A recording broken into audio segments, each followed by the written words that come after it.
the days are never ending,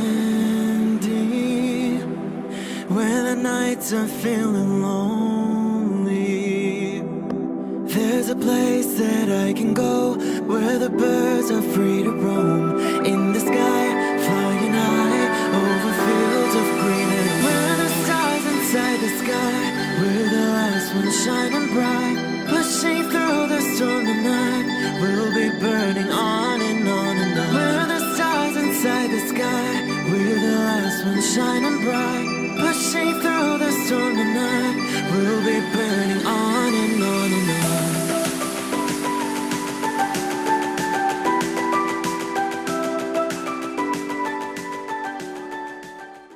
Hello Virgo, this is Inspire 2016 with your weekly tarot reading for the week commencing the 8th of April until the 15th of April 2019. The first card for you is representing, how do you feel about yourself? Your card is the Eight of Cups.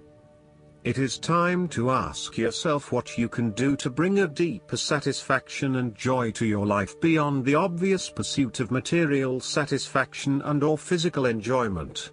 You are seeking deeper meaning to life and focusing in on your personal truth.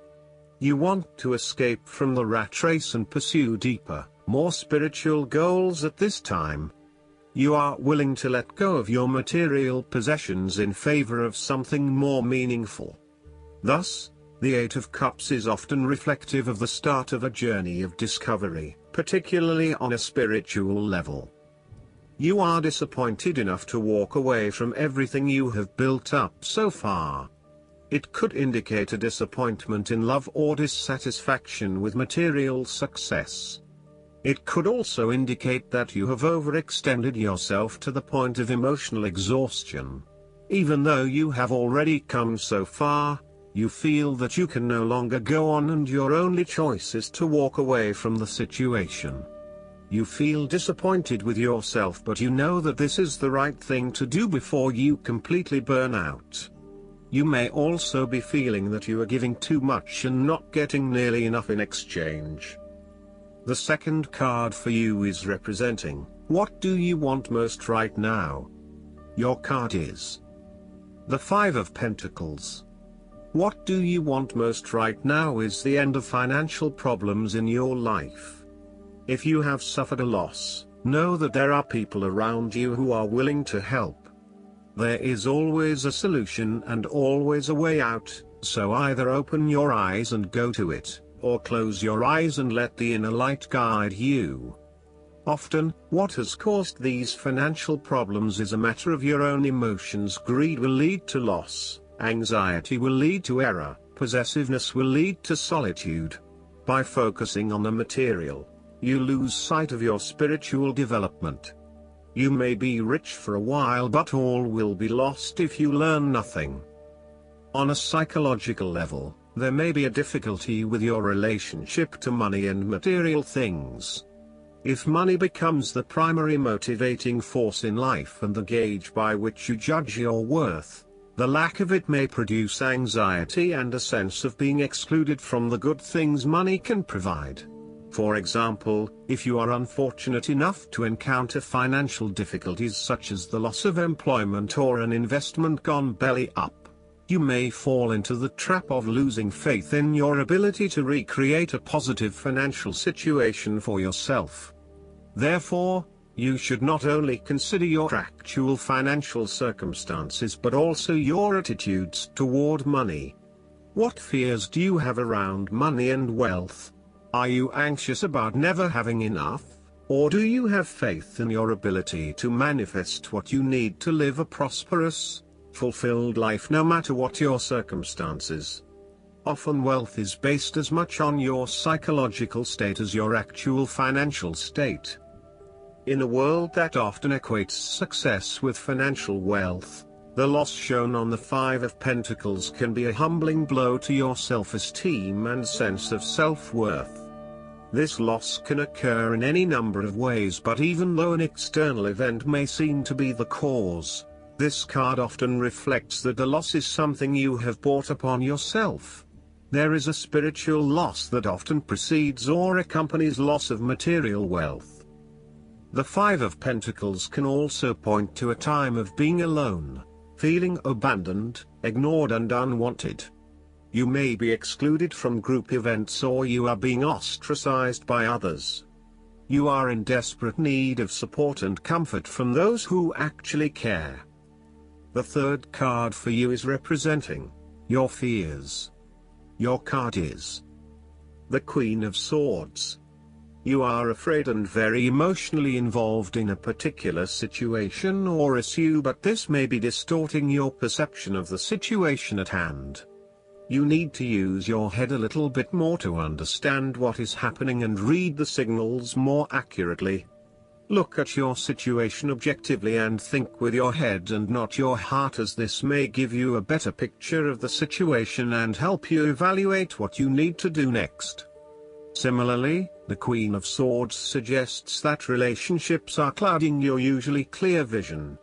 You need to refocus your goals or direction, yet you are hesitating due to a desire not to disturb the positive balance and harmony of your relationships with others. At the end of the day, you need to be more hard-edged, confident and assertive in order to be successful. Clear sight and analysis, objective weighing of options and ideas for the future, and even carefully considering but not necessarily choosing the alternatives are essential right now. On the other hand, the Queen of Swords can come across as cold-hearted, bitter, resentful and bitchy, particularly if she is completely devoid of any emotion or compassion for others. In her quest to get to the bottom of an issue, she puts a lot of other people offside and loses her support base. She isolates herself from others and is seen as narrow-minded, intolerant, and mean. The fourth card for you is representing what is going for you. Your card is the Five of Cups. This is the time for letting go of the past and learning from your mistakes. This card can often reflect a person who is caught up in the past and unable to move on, missing out on new opportunities. Bitter memories from the past continue to bother you, and often a great deal of the blame for past actions is placed on yourself and your inadequacies. To some it would seem that there is no way out of this situation, but the tarot always shows problems on one hand and solutions on the other. Forgiveness and the ability to recover after emotional loss are necessary. If you are feeling disappointed by another person's actions, and then find it within your heart to forgive that person, releasing yourself from the disappointment. You may also need to reassess your expectations that have led you to this disappointment. Were you expecting too much? Remember, too, that hindsight is much clearer than foresight, and present-day wisdom is gained from the mistakes of the past. Reflect on what led you to this point and understand what important lessons you can take from the experience.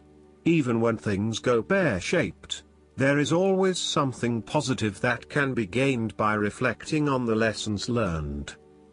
While it is true that much has been lost, there is still a ray of hope, because some of the cups in this card remain full and upright.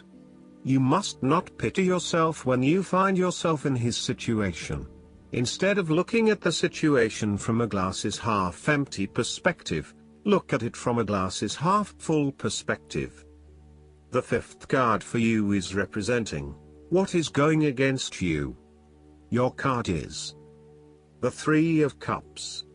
You are afraid of betrayal of trust and possible cheating from someone close to you.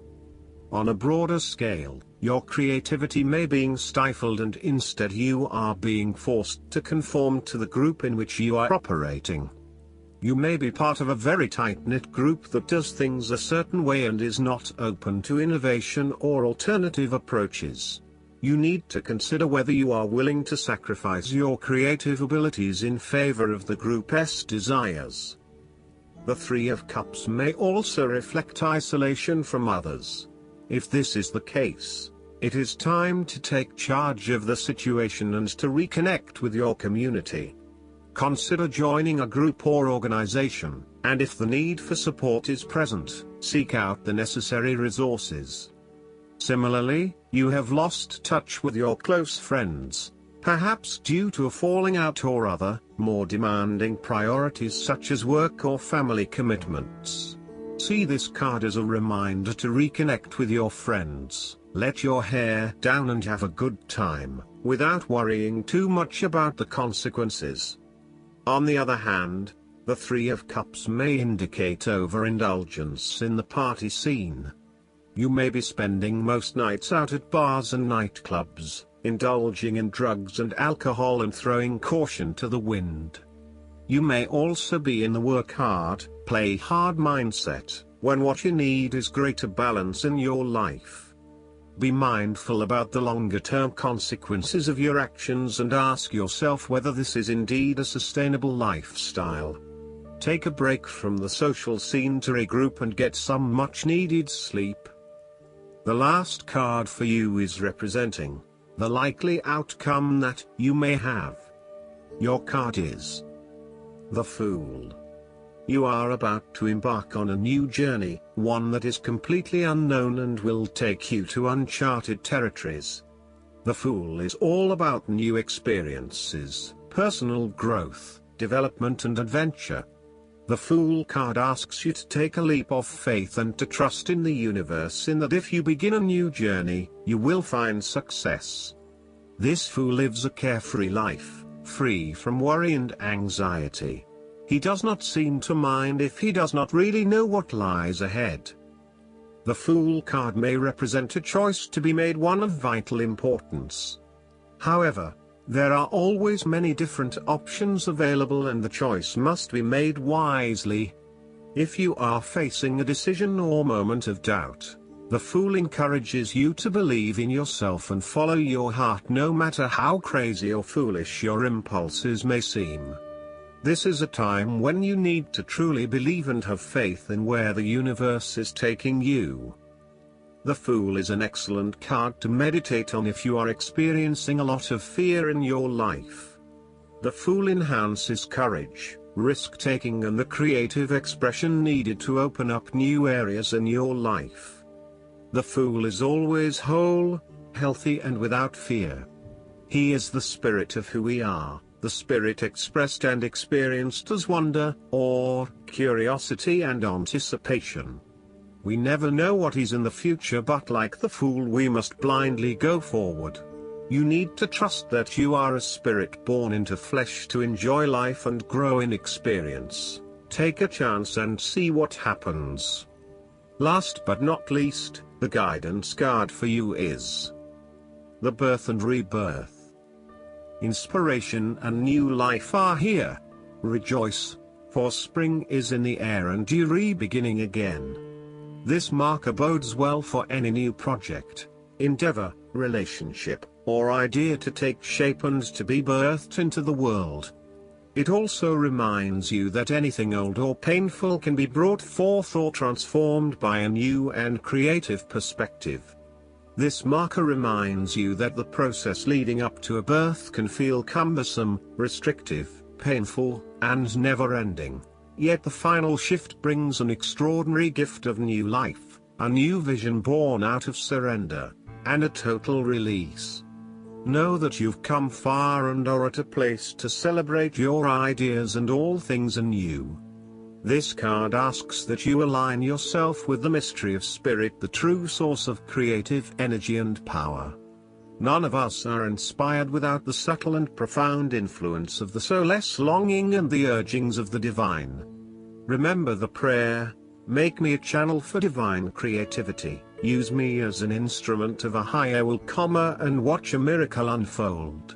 I hope that you enjoy everything, and if you like the reading, just please click subscribe and you will get instant notifications every time we publish a new video right to your YouTube.